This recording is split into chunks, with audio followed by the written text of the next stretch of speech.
China తైవాన్ని ఆక్రమించుకుంటుంది అన్నటువంటిది మరొకసారి. చైనాలో సంక్షోభం వస్తే ఇక్కడ కనుక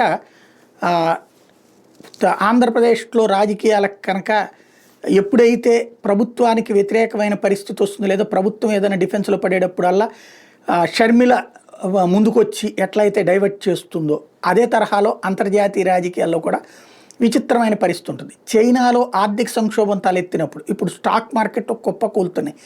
అమెరికా మీద ప్రతీకార సుంకాలు విధిస్తే నష్టపోయేది చైనాని.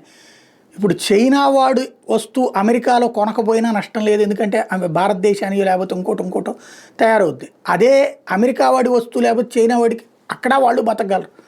కానీ ఏదైతే క్వాలిటీకి సంబంధించినటువంటి దాని దగ్గర తేడాలు వస్తుంటాయి. ప్లస్ వీళ్ళ అమ్ముడు పోకపోతే నష్టపోయేటటువంటి కంపెనీలు, మూతపడేటటువంటి కంపెనీల సంక్షోభం ఎక్కువ ఉంది.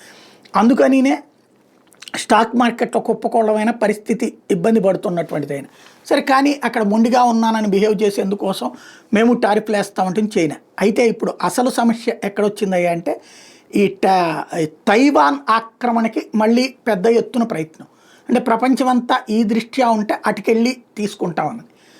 అదే కనుక జరిగితే చైనా సర్వనాశనం ఇప్పుడే ప్రారంభమైనట్టు. తైవాన్ని చైనా ఆక్రమించుకుంటే అమెరికాతో పాటుగా యూరప్ దేశాలు, నాటో దేశాలన్నీ చైనా మీద పూర్తి ఆంక్షలు పెడతాయి.